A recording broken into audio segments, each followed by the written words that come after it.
Hello, everybody. Happy Monday afternoon. I can't believe it's Monday again. All right.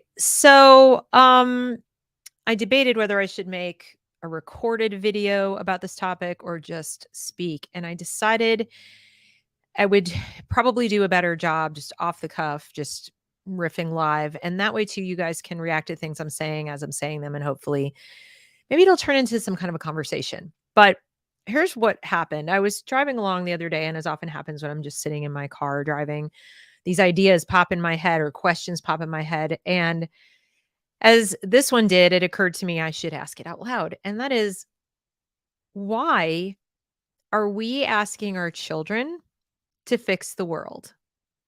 I've talked about it on this channel before that I think we lay too much on our kids.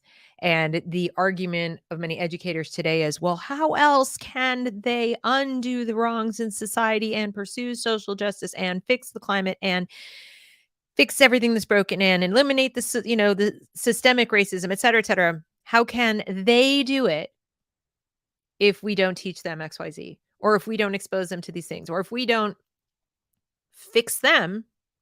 How can they fix the world?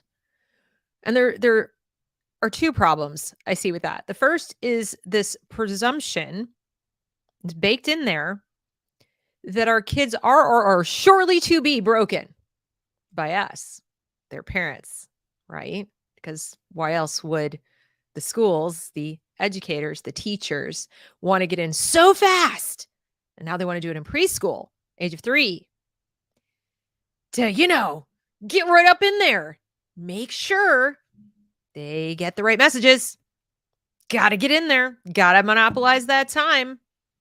That presupposes that we're going to teach them the wrong things. Things that would not only not give them whatever it is they supposedly need to fix these problems, as if it's their responsibility, but I'll get to that in a moment, but also to prevent them from further breaking them. And sometimes these same people who are walking around with this underlying assumption, this working idea, sometimes they'll say the quiet part out loud. If we don't do this, they're racist parents, they're abusive parents, they're this parents, they're that parents. If we don't, then who will? If we don't, bad things will happen.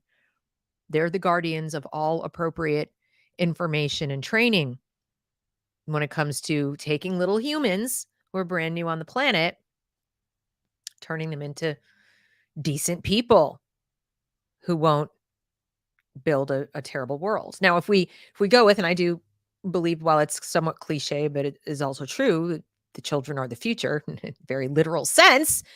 They're telling us they can't possibly make a good future if the schools don't get in and do these things. And I challenge that. They're not broken. They're not broken. Now, I'm not a tabula rasa person. I don't believe that kids can be molded and shaped into whatever we want them to be. I do think they come into this world with certain proclivities, certain personality traits, probably hereditary, certain cognitive abilities, also probably hereditary, certain physical talents, certain,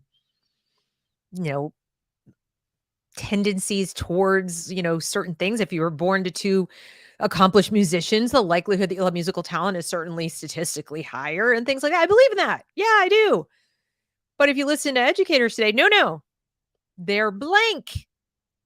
They're blank or broken or soon to be broken. Like I said, it's a combination. They can't decide if they're just lumps of clay that are, one appropriate lesson away from being a genius or, the savior of the world, or they're little demons that need to be reformed from the horrible wrong think their parents, are going to put in them, or if because of the pallor of their skin, someone somewhere along the way made a pact with the devil and they're imbued with all kinds of inherent, racism. It's in their DNA.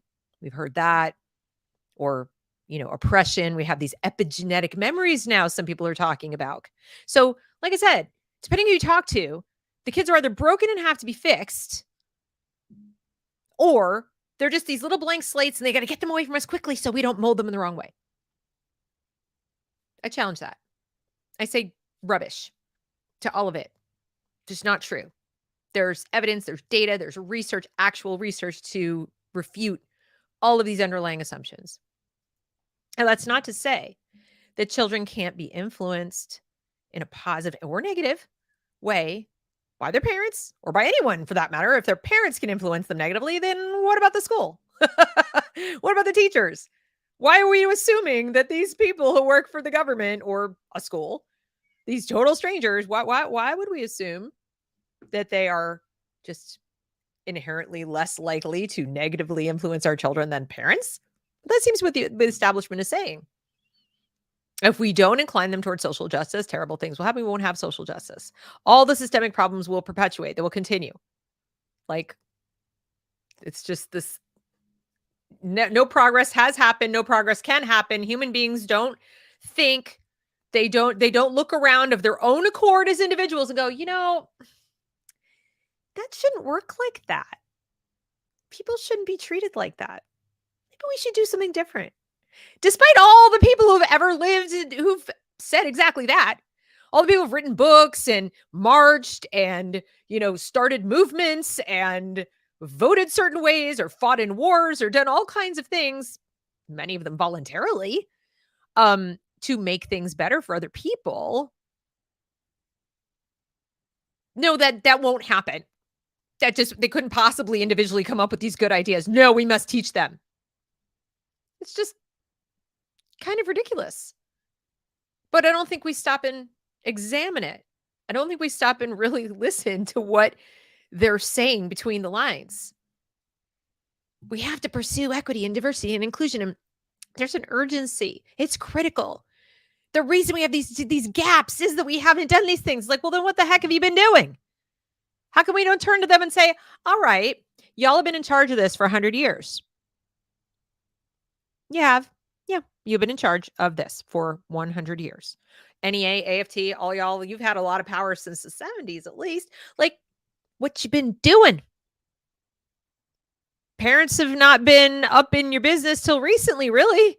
That's why you're all freaking out. That's why it's like, whoa, why do you think you have a say in this? This is our domain. We have the degrees. We have the letters after our names. Sit down. Be quiet. Parent. Domestic terrorist. We've got this. Apparently you don't. By your own admission, the systemic problems are just as bad as they've ever been. And yet you've completely controlled this entire institution, top to bottom, for generations. I find that curious that nobody's asking that nobody's saying, like, you've got it so under control. You're so good at this that we have to, like, completely change everything. Kids who've never set foot in your school, they're 6 years old now. You're like, must get them and mold them into better people. Strikes me you should be taking them, wrapping them in bubble wrap and getting them away from the school, because for the past, 100 years the schools have been in existence. They've done nothing but perpetuate systemic problems. They're obviously the worst at this. They've educated 90% of the population and everything's just as bad as it ever was. Oh my gosh. Where are the people saying, I'm accountable, I screwed up, I resign? I'm missing that part. No, they're denying that they created the problem. We did that. We parents who they've told to sit down and shut up. We don't know what we're talking about. And we didn't, we're at fault when our kids don't do well in school. We're at fault when they can't read. We're at fault for everything. Everything's our fault. But they know best. Okay. And people listen to that and don't question it. Yeah, I'd say no. So a few questions just right out of the gate. Why do you think our kids are broken? Why do you assume we're all child abusing racists who are going to turn them into whatever the terrible thing is you think are going to turn them into? Why do you demonstrate no sense of obligation to take responsibility for the gap yourself? For the failure of these kids to learn to read yourselves? Where are you? Where are the resignations? Where are the heads rolling? Where are the people saying we massively screwed up and we got to go? Those of us who've been in this system for decades, we have messed up. Not we now must oversee the complete overhaul of that which we have screwed up for 50 years or more. Does that even make sense to you? But not only are they doing all that, they're telling our children they have to fix it. They have to fix it. Let's give them their argument. Charles Love is famous for saying this. He's famous for saying, let's give them their argument. Let's give them their argument that systemic racism is alive and well. It's ever present in all our interactions. It's everywhere. And the climate is facing doom. Okay, let's, for a moment, let's go there. I still have the question, why is it the role of children to address these issues? Why is that their job today? Today. And is it true? Is it accurate to say that teaching them to be aware, if that's our focus, awareness, be aware of the problem, look at the problem, own the problem, little child, be afraid of the problem, acknowledge the problem, see the problem. I understand you have to recognize the existence of a problem before you can fix it. But at 6, at 7, when you have no skills whatsoever that you could possibly use to address the problem, is that appropriate? Is it? Really? Okay. So, because I feel sort of differently. I think if you really believe all those problems exist and they're out there and shouldn't we be turning most of our attention on the adults who are in positions of power to do something about it, who have the skill sets to deal with it, etc., and telling them, see those little kids who are down there who just we're trying to teach to read and write and do math and grow up and build a life for themselves. They won't be able to do that. We're going to be letting them down if we don't get busy and go deal with this, like ourselves right now. If we personally don't oversee the fixing of this problem as much as we possibly can so that by the time they're our age, they have less work to do. And in the meantime, in case there's stuff left over to do, or they have to maintain the things that we've set up to help address these problems, let's make sure they at least know everything we know as far as skills and processes, math, reading, writing, spelling, grammar, basic communication, basic social skills, eye contact, politeness, manners, showing up on time, taking care of things for yourself, not being an emotional basket case. So, just in case the problems aren't completely fixed in the next 13 years, they don't get out of school and go, oh my God. They get out and they're like, all right, let's go. My turn. I'm the adult now. I want to have kids. My turn to pick up the baton and run with it. Part of being a grown-up. No, instead I see grown-ups behaving like whiny little children and obliging children with adult emotions, fear, shame, guilt. These aren't even good for adults, especially if they're unearned. Collective guilt, collective shame. That's not good for adults. That doesn't benefit anyone. How has someone else helped? If I sit in my home all day long, or even if I go online and I'm like, I feel so guilty for having things and being white and having all this privilege. And I feel all the feels about these things. I just feel it's so bad, you guys. Oh my God. I'm going to make 17 TikToks about my feels. Who's helped? Whose life is one iota better? Nobody. Maybe mine, because I've, I feel so good about myself for 5 seconds. It's pretty empty. That's like taking the Ready Whip and going, it's emotional Ready Whip. That was tasty for a few seconds. Not very satisfying, not very substantial, but whatever. Okay? That's all that is. It's a kind of, it's like philosophical narcissism. It's just about you. And that's essentially what we're teaching our kids because they can't do anything. They literally can't do it. They don't know enough about these problems. They don't have the skills or the power or the money or the talent or anything to deal with it. Not before they're 18 years old and even for a while after that. All they can do is emote. All they can do is feel. All they can do is ruminate on these problems. Whose life is improved? And people tell me, well, when they're aware, then they go home and tell their parents to do stuff. Oh, that's good. And that benefits the child how? To be in an argument with their parents. First of all, it presupposes their parents can do anything about it, which we know is largely untrue for the vast majority of us. Secondly, it presupposes that it's a good dynamic to set up, that the child and the parent are debating the world's problems and who's responsible to fix it. That didn't work out so great for the kids of the 60s, did it? Why would it work out better for ours? You have your little 10-year-old coming home saying, "Why do we drive a car? Gosh, mom, such polluters. Oh my God. And how dare you take a shower like every day? That's water." I mean, there are kids who are having these arguments with their parents. Who's helped? Anyone helped? Is that really moving the ball down the field? Are we really like solving the climate crisis? Are we helping the kids have a better sense of mental health? But we're going to survey them. Are you depressed? Are you depressed today? You think you'll be depressed tomorrow? Have you had any thoughts of suicide?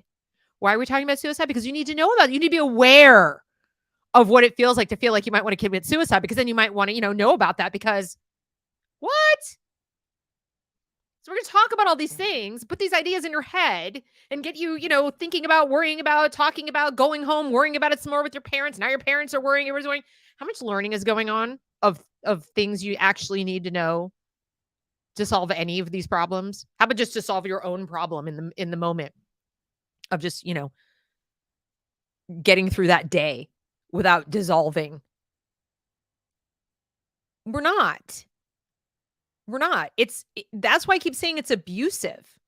And I want to get to the part about the American dream, okay? Because a lot of people talk about the American dream and they think the American dream is, I have a job and a house. And people talk about it as owning a house. I never understood that. Like, there are plenty of people who don't want to own a house. They want to travel. Or they want to have an RV or whatever. I mean, like, the American dream is really, it's not stuff. The marketing department of whatever would like you to believe that, but it's not. So what is it really? What was it for all the people, my ancestors, your ancestors, the people who left what was known, however bad it might have been, and went off into the unknown, the great unknown? And they probably heard two different things. They heard the propaganda side of going, it's the rivers are flowing with milk and honey and it's beauty. Everything's free and wonderful in America. Go to America. Everything will be better. And others, who didn't want to leave were like, you realize you're going to die, right? Like, you're going to die. It's all a lie. You're going to die. Nothing good's going to happen. It's terrible. You're going to die. The ship's going to sink. You're going to die of tuberculosis. You're going to die of smallpox. You're going to die of, something terribly happening. Like, you're going to be scalped. You're going to be murdered in your bed. You're going to be robbed, whatever. They heard it from both sides. And they still went. Whatever they believed or didn't believe. They're like, whatever, I'm going. And they came here. And what was their American dream? For some, it was land, business, whatever. But what it really was, that they couldn't have any other place on the planet. And to this day, is not as possible any other place but here, with all our problems. America represented a wide open door of opportunity to be whatever their potential would allow them to be. Potential. Doesn't mean they get there. Doesn't mean they had the personal qualities, character, talent, intelligence, whatever, to get to whatever they wanted to be.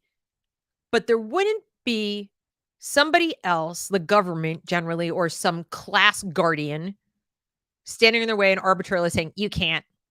That's just not allowed. Now, we can debate all day long whether, people say, well, I was Irish and there was this class and that did it. Okay. And then you might have had to lit out for the territory. Follow the Oregon Trail and get some free piece of land. And then nobody was standing in your way. You had to leave Boston, because in Boston, maybe they were treating you like crap. But the country was pretty big. And there were places, frontier places in this country, where if that was still hindering you, you could go and have that not be hindering you anymore. The potential was still greater here for you to realize your potential than anywhere else. So the American dream was realizing my potential. And the only person in my way ultimately is me.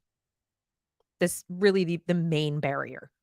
As long as I'm in the United States somewhere, I could probably find a place where I could be unhindered except for me.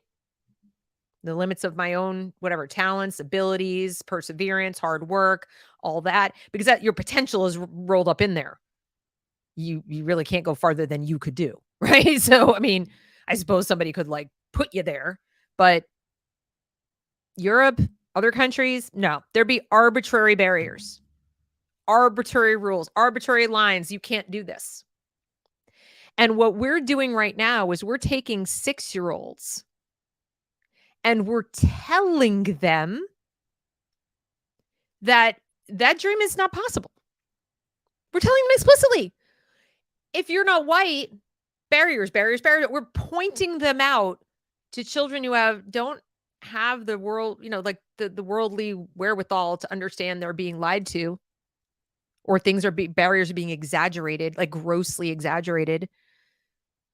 Any curiosity or creativity or, dream they might have had of, even if they perceive racism in their daily life, if they still had the notion of like, yeah, but those guys did it and I saw that person did it and this one did it. No, what you look like, who you are, that defines you, and you're going to be struggling. Unless all these people do a bunch of stuff.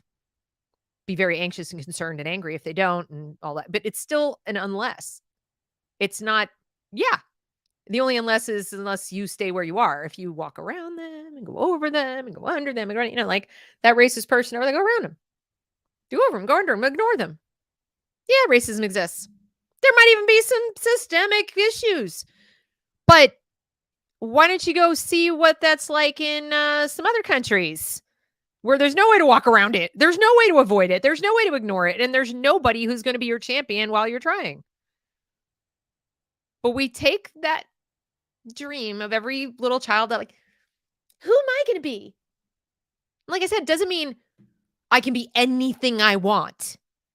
But like, what do I have inside of me? What's my potential? What could I possibly be as long as I put my effort into realizing it? And we tell them right out of the gate, you can't. Here are all the reasons you can't. Here's all the power you don't have. Or to others, here's all the power you have and should feel guilty about having. Oh, and by the way, here's all the other people you should blame for that. Be good and mad about it. And here's this and here's that. And if we don't tell you about this and tell you about it again and again and again, and for 13 straight years, we're going to tell you about all the problems to make you aware. So you're aware. At what point are we taking the time to teach them that awareness doesn't do diddly shit? It's like a 13-year-long hashtag campaign. So we're setting the expectation that awareness in and of itself is some kind of magical thing. No, it's not. It doesn't do anything.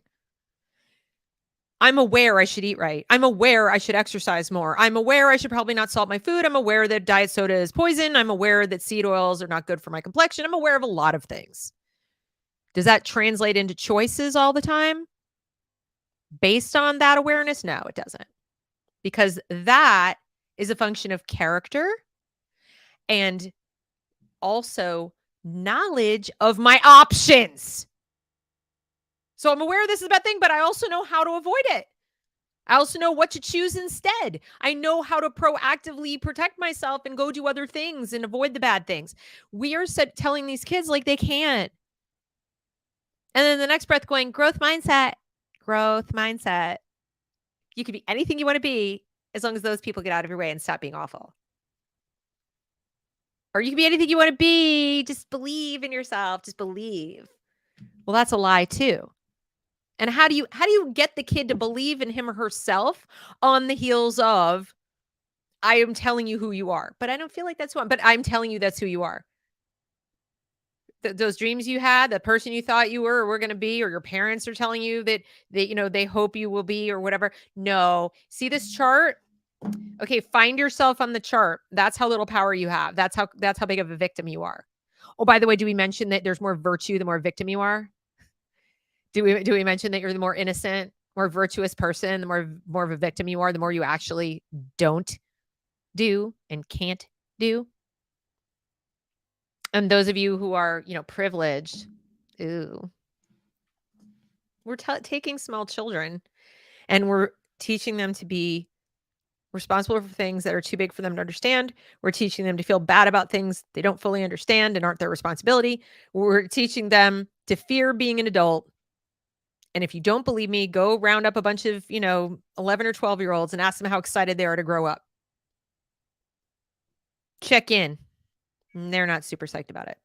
And we know, we can look at the data. They're driving later. They're not in any hurry to drive. They're really not that much of a hurry to date. They're not, this. Don't get a lot of eye contact. Don't get a lot of conversation. Are these happy people? It's not just COVID, guys. It's not, COVID made it worse. It took an already bad situation and stuck it in your face. This was already a problem. The rapid onset gender dysphoria and the eating disorders and the cutting and the higher suicide rate at younger ages. We're getting down into the 10 and 11-year-old range with suicides before COVID.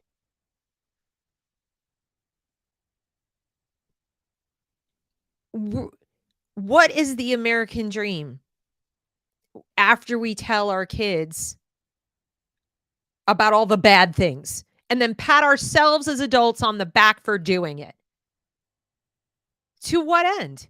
It doesn't benefit anyone today that a 6-year-old was told how terrible things are and what a deal with the devil white people made. How does that help a Black person today? If we suppose the Black person needs our help. Because that's the other insulting insinuation behind all that. We're teaching kids that entire groups of people based on superficial, stereotypical characteristics have needs or have obligations. We're teaching stereotypes. We're teaching racism. We're teaching bigotry. And we're calling it awareness and accountability. Like I said, that I could maybe get behind that if I actually saw some data on how effective that is at fixing problems. But I've never seen any evidence whatsoever that awareness of a problem fixes it, that awareness of a problem properly motivates people to fix it. And I sure as hell don't see a correlation between awareness of problems and skills and knowledge with which you would fix it. Never mind maturity.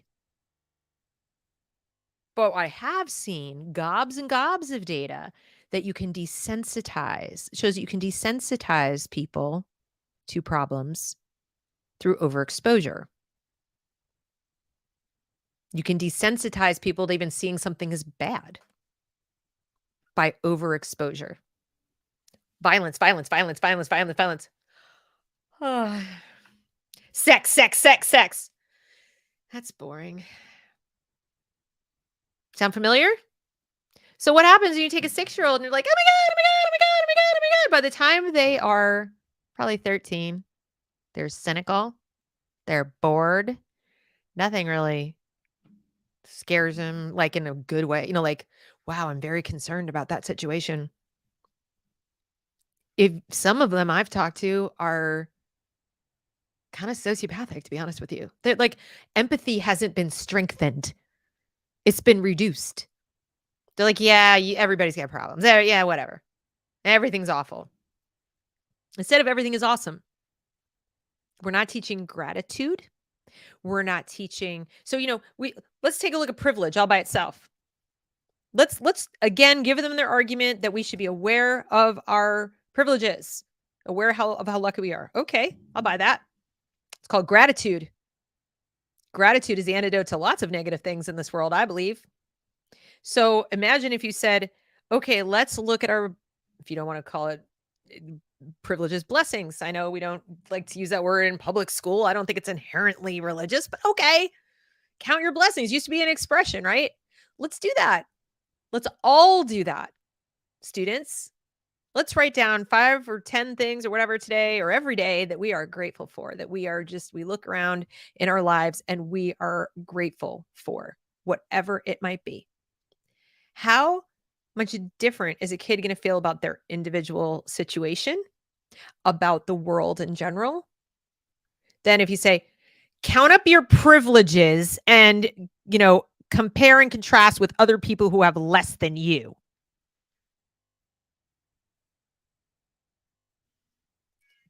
Check your privilege. Not be grateful. Check it. Sit down, back up, step aside. There's a different implication. The implication is you owe someone else. That fixed pie mentality. You have these blessings, and that's why other people don't. Not, wow, check out my blessings. They're awesome. Really excited about them. It's irrelevant what you have. Like, I'm excited for what I have. All you need to do is realize, obviously, you have things other people don't have. Do you really need to compare and contrast yourself with other people that much as a little kid? Is that healthy? Why? I need evidence. Why is that important? Do you really believe that's what fosters empathy? Is it? I don't think so.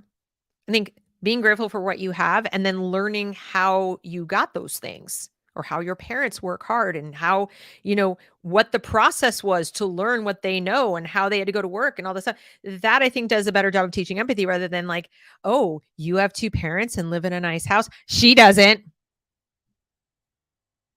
Check your privilege. You just made me feel bad about something that's not my fault. There was actually, something good that my parents did or whatever. And that doesn't help that person. And how do you know that that kid who doesn't have what I have isn't happier than I am?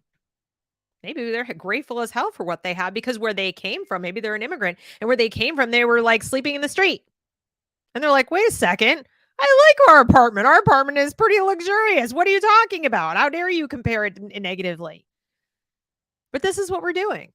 People are making these grand assumptions. And all of it kills the sense of optimism and real belief in the self, fractures the self. You're not who you think you are inside the sum total of your character traits, your interests, and your knowledge that you've gleaned along the way or through hard work or just exposure. No, you're not that. That's not who you are. You're who we tell you are with the limitations we tell you have. And we are also telling you how to feel about that while we're constantly checking your temperature about how you feel about that to make sure that we can continue to tell you the feelings we want you to have. So you don't dream too big. So you don't assume you have options you don't have. So we can make sure you have only the options we want you to have. See how this works? Is that American? Is that the American dream? Is that what you hope for your children? It's not what I want for mine. That's not the adventure I wanted their life to be. I certainly didn't want to tell them what their life should be, and I didn't want anyone else to do it for me. And I definitely resent any other adult.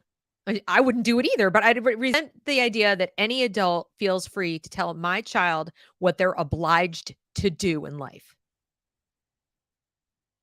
If my 3 children decide to go their entire lives without doing anything for anyone else, like no charity work, if they don't give a dime to charity, if they don't do anything except live responsible, respectable, rational lives for the rest of their lives and take care of their own, take care of their kids, take care of their families, and that's all they do, and they literally don't separately lift a finger for anybody else, I will still feel like I did my job.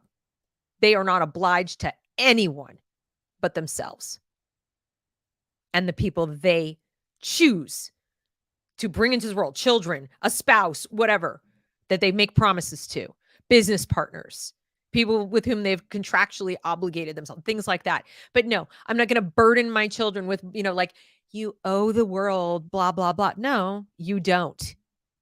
You don't. And think how great a world it would be if we all took that level of personal responsibility. And I can say that because I know that there are charitable people, and I'm pretty sure my children will be charitable. That I know for a fact they already have been. And I don't discourage it. I'm simply making the point that the way I encourage charity is through gratitude, not guilt. I encourage them to think about and count their blessings and find the things to be happy about in their lives and think about ways that they might share joy and put beauty and joy back into the world in some kind of way. What could they do? And I encourage them to think about how that benefits them, because it does. Not, like, people will think well of you, but what might you learn? Like I told my daughter when there was the hurricane down in the Houston area, and she was being told she had to do volunteer work for school, and she was very frustrated because they were sort of forcing her to do it. And I said, "All right, well, let's look at this as an opportunity. Let's flip it around." Didn't like that they were making her do it, but she had in mind to do something that was just going to barely take care of the task. And I said, "Well, let's look at this as what it could do for you. What could you learn through this activity that would benefit you?" And she said, "Well, I don't know." So we brainstormed and we came up with baking. She said, "Yeah, I want to learn how to bake, like, a large amount of something, see what that's like." Because I used to be a pastry chef. So she's like, "How did you do it?" I said, "All right, I will teach you how to mass produce baked goods. Let's work on that." And we decided that for her charity thing, her volunteer thing, she was going to bake and sell bags of cookies to donors. They would donate to one of a few charities that were helping the victims of the hurricane. Then they would send her the receipt that showed that they'd made a donation, and she would either deliver them cookies or deliver them to the homeless shelter at their discretion. If you don't want the cookies for yourself, we will donate them. So, like, everybody's happy. Everybody's a win-win for everybody, right? Almost everyone asked for us to donate the cookies. So she learned a couple of things. First, she got to see how charitable other people are. She learned how to bake, and she got to go and deliver and see the faces of the people who received the cookies and the whole thing. So she learned all kinds of stuff from that.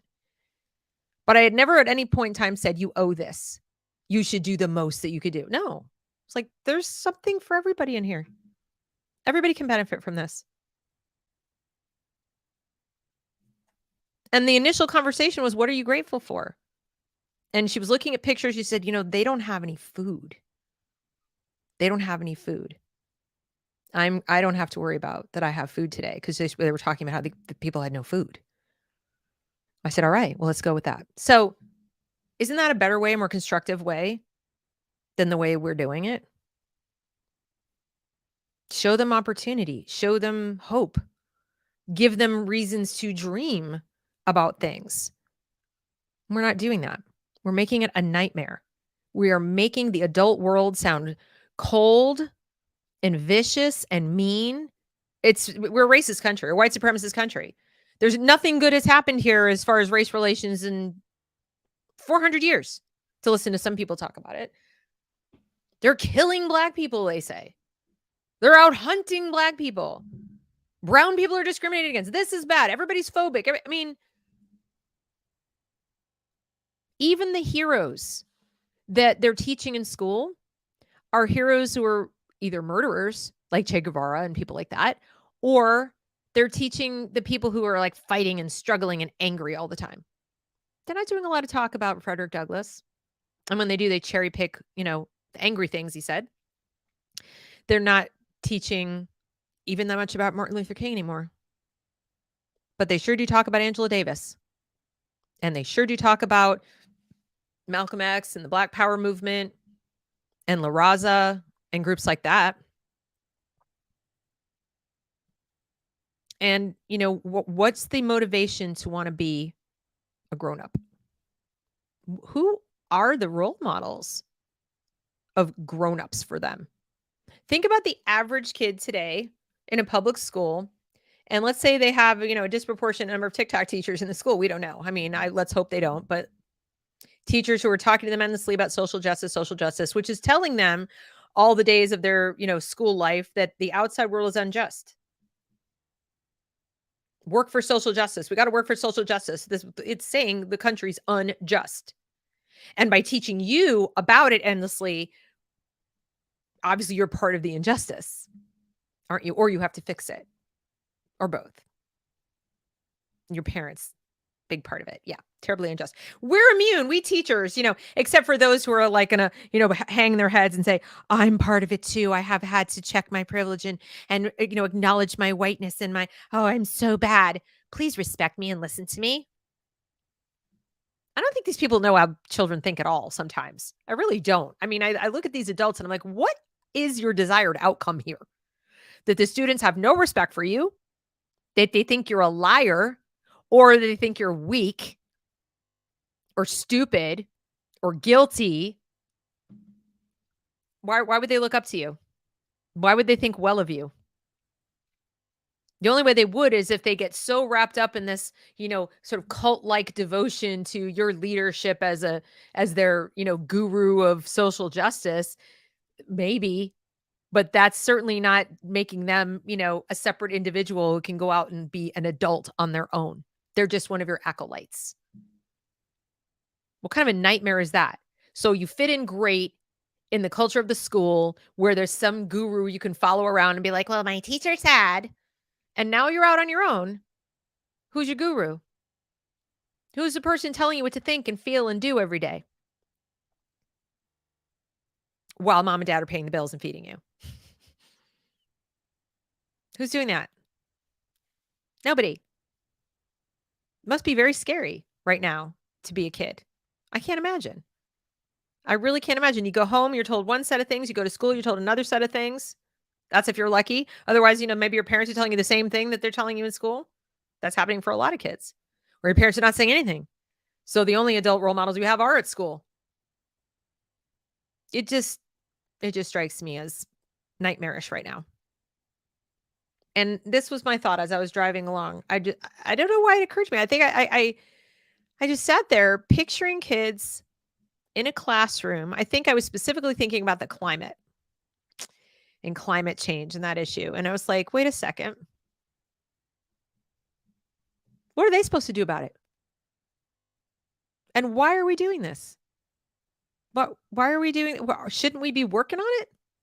Shouldn't we be off, and teaching them all the hard skills they need so that if this has not been improved by the time they're in their 20s and 30s, they can get to work on fixing it too and join us in the fight? No, I don't think that's the goal. The reason I'm putting all these questions in your minds is because I want more parents, more adults in America, first of all, to start asking these questions, start seeing the underlying assumptions and start questioning them. Just be brave and just say, yeah, but how do you know? How do you know this benefits kids? How do you know this will bring about social justice? Let's assume you're right and the world is so unjust. How does this fix it? How does that help anyone? How is this helping the kid feel better about himself, herself, themself, tree self? How, do you think for a second there's maybe a correlation between the mental health problems that we're seeing in kids and all this negativity that you're pushing? Because it's real negative. It's really, really negative. It's dark. They're reading like dystopian levels of struggle literature. They're not reading uplifting stories of hope and triumph and personal sacrifice that by choice. No, no. Revenge porn, struggle literature, dystopian nightmare stories. To whose benefit? Show me the data that says this helps anyone, that this brings about justice. And I don't think it exists, and I don't think it's the goal. What is the goal, Deb? Well, I'm going to tell you. I think the goal is to do exactly what they're doing. I think the goal is to fracture the self. I think the goal is to reduce these children to cogs who by necessity need people to tell them what to think and feel so they can be even more easily manipulated than they otherwise would be. I do not think for a single second the goal is for them to have options in the future or to even dream about options. Because if they dream about options and then things happen or rules are made that arbitrarily slam doors in their face for whatever reason, low social credit on the part of their parents, wrong think, wrong race, wrong politics, they might be awfully disappointed. They might get angry at the wrong people.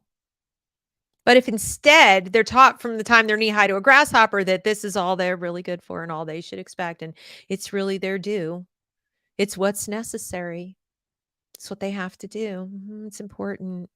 If they're told the number one most important thing is what other people think of them over and over and over and over, and that their identity as viewed by others is much more important than how they see themselves or whatever their potential might be. Oh, by the way, they don't have specific potential. That's imaginary.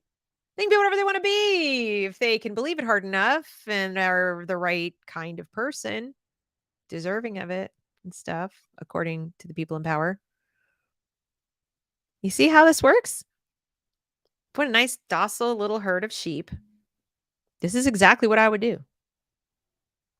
I mean, it's not what I would do because I think it's evil. And I think it's evil. It's just evil. Do I think that all the purveyors of this nonsense are evil? No. Do I think that doesn't matter? Yeah, doesn't matter. Most of the worst evil done in history was quite banal and was not done by people who were intentionally doing evil. They all thought they were doing good. They thought they were following the lead of people smarter, better, wiser, etc. They thought they were doing good things because they too were brainwashed into believing that. But they weren't. They were doing evil's in the deed. Evil's in what you're doing. It doesn't have to be in your thoughts. It just doesn't have to be. There were Nazi doctors. They thought they were pursuing science. They thought the experiments they were doing on little Jewish twins were advancing science. We're not torturing them. We're advancing science. We're not experimenting on the world's population with a you know what. We're following the science. Sound familiar? Well, it's the same with these kids. They'll tell you, we don't have the data to back up transformative SEL, but we're going to do it anyway because our intentions are good. Because we want to bring about social justice so badly. And we want to teach kids to be more empathetic and compassionate so badly. So we've decided this is how we're going to do it. And instead of anyone going in and saying, yeah, but have you noticed how there's another way to look at this, which is that you're achieving the exact opposite of what you claim you want to do? No. I mean, some of us are asking those questions, but districts are spending billions of dollars to pay for it, to buy it, to hire supposed experts in implementing it. They're experimenting on our children as we speak in many, many, many, many ways. It is a giant science experiment on their brains and their emotions. It's sick. It's truly sick. Now, the last thing I want to get to before I finish up here is the positive note, what to do about it. And before I get to that, I should have at the outset asked you, please, if you are not already subscribed to my channel, please do consider subscribing. Also, consider joining my locals community at thereasonwelearn.locals.com. We can talk about these things even more in person, Zoom call, things like that. But I want to talk about, get back to what I said about the old world coming to the new world. And remember, you know, the people who left the arbitrary confines of wherever they were to come to the United States from wherever it was, east or west, north or south, doesn't matter. They didn't know. It was the great unknown. And I guarantee you they had naysayers. I guarantee you there were people telling them they were going to get killed, telling them they were stupid, making fun of them, etc. I'm not talking about the people who were brought here as slaves or indentured servants. I'm talking about the people who voluntarily left everything they knew, even if there was a famine, to go to some place where they didn't know if they'd get any food either after a long sea voyage. Okay. So I look upon us in the same way that we are the next group, we who recognize what's going on, recognize the decay, recognize how dark and wrong this approach is, how old world it is. Not new. It's not really progressive. It's regressive. How it's sort of resegregating our society. It's creating horrible levels of classism. It's turning us against each other. It's turning us much more into like to have us resemble more the countries our ancestors came from whether they were communist or not. They could have just been aristocratic. They could have been feudal. They could have been just not American. No sense of equal opportunity, even in the offing. Forget it. It's not even up for discussion. Okay. And we're going backwards towards that, away from the Bill of Rights, away from due process, away from freedom of speech, away from all that. So those of us who see that and have children in the schools and we're thinking like, well, shit, Deb, what do you recommend? Well, I recommend litting out for the territory. I recommend getting on that metaphorical ship and sailing away. No, you'll still be in the country, but where is this mostly residing? All of this stuff in the educational institutions in this country. Your child is only a prisoner in these places and only being exposed to these messages if they're there. You can leave. And when you think about how hard it is, picture our ancestors getting on that ship. Picture them getting in a Conestoga wagon and hitting the Oregon Trail. That was pretty scary stuff. If you watch 1883, you know what I'm talking about. Okay? You do it because the American dream is your child's birthright, in my opinion. You do it because they were born in a country with a constitution and a Bill of Rights that protects their right to decide who the hell they are and how far their potential is going to take them. And the only thing getting in their damn way should be them. It shouldn't be some arbitrary ruling by some government stooge who said this zip code, this building, these adults, these children, that's your child's life for the next 13 years. That sounds an awful lot like the old world. That doesn't sound like the American frontier. That doesn't sound like the American dream to me. No, it's not easy. It takes creativity. It takes courage. It takes turning to the people going, you're going to die. You didn't know it's an unknown. You didn't know what. Well, you know what? I hope that I can be one of the many voices to demystify the unknown, to help you load up your kit bag with the appropriate tools, teach you how to wield whatever that thing is you need to fight off whoever's going to come at you, be it bears or humans, and make it to the ocean, to the land, to wherever it is you're trying to go up in here for your kid. Because at this point, that's what I see we have to do. The next frontier is educational freedom and Mars. But educational freedom will get us to Mars. Elon Musk is self-educated, didn't go to school. People like that get to Mars. People who stay in the confines of this regressive old world industrial model of education that says, have no hope, everything is offer. You're going to get what you're going to get. Get an old world education, worse than an old world education. Worse. Be a serf.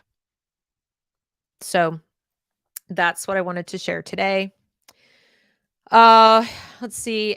We've got like 5 minutes. Any questions, any thoughts, any ideas to add to this?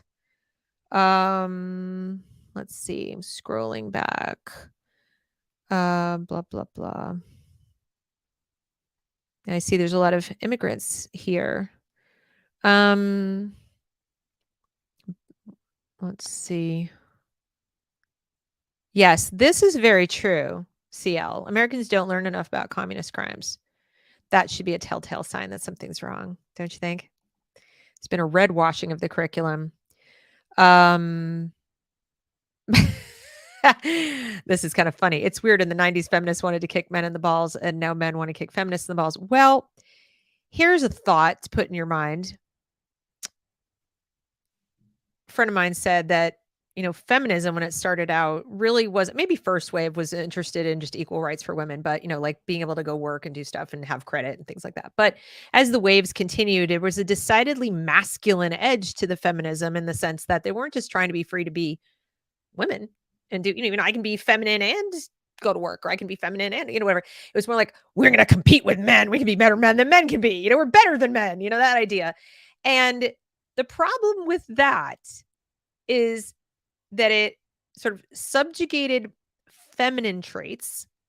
Feminine traits are now seen as like, like you're a traitor to your sex if you want to be married and have kids and just be a mom and do the more feminine traditional roles or whatever things that you're biologically designed to do. That's you're pump and go back to work, right? So it sort of subjugated the feminine traits in all of us, by the way, not just women but also men. That was like icky. You're supposed to all be strong and tough and don't cry and all this. And so it's only logical that here we are after so many waves, and who makes the best woman impersonating a man? A man impersonating a woman. Just makes sense, right? I mean, we've come full circle.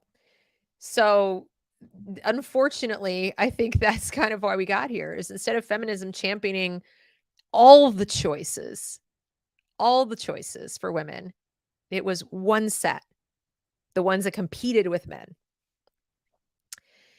And let's see. What else? Anything else, guys? I don't know. I hope you find this valuable, because my goal, like I said, is to get people just questioning the things they're told. Like, you don't have to agree with me. You really, you don't. I mean, these are my opinions, and you might come away going like, I don't know, or my school's not that bad. And that's possible. I mean, some schools haven't gone completely down, what. But on the whole, American education is just not moving in a hopeful, positive direction towards maximizing your child's potential. I don't see that at all. I see it kind of slamming doors, quite frankly, by making a lot of prejudgments. But if you don't agree, that's fine. I just want you guys to be really inquisitive. I want you to ask a lot of questions. I want you to not be afraid when you're told things in such an authoritative way, like, we need to do this for the students, that you should just, even if you think you understand, just say, I'm curious why you say so, but how do you know? How do you know that this is what we need to do to achieve that goal? And if you don't get something back in the way of an answer that you can kind of measure or quantify, or that makes sense to you, the layperson, where you can look at and say, you know what? It makes sense to me. Yeah, I get this. I can draw a line in my mind between what you plan to do with my child or for my child and the outcome you claim you want to see. And that's assuming you agree with the desired outcome. If you don't agree with the desired outcome, get out. If you think equity is bad, as I do, if you think that, I mean, people go, oh, you don't want equity? I'm like, no, I don't. I don't want to live in a Kurt Vonnegut story. I don't think humans are equal. I think it's a pipe dream that we will have equal outcomes. And I think you'll get a higher degree of close outcomes if you allow for individual differences. And if you allow for different or individualized approaches to learning, and, teach kids in ways where they can excel beyond their peers. They can fail. I think you're going to end up with a higher degree of achievement for all, and gaps closing. Every attempt they have made to close these gaps has made all of us more ignorant. And the gaps aren't really closing either. They're really not. And they're just they're coming down. They're going like this. It's not like this is coming up. So I don't always agree with the goal either. If you don't agree with the goal or you question the goal, question it. Don't be afraid to question it. And if you don't like it, and if you don't think that what they're doing is going to achieve that goal, or you can think of much better ways to achieve that goal, get out. And like I said, no, it's scary, but you can do it. You absolutely can do it. I have faith in you, and I'm here to help if I can. So thank you guys so much for coming. Thanks for being part of my channel. And once again, I hope you will like, share, comment, and subscribe to the channel. And I hope you have a great rest of your day and rest of your week, since it's only Monday. All right. Bye, guys.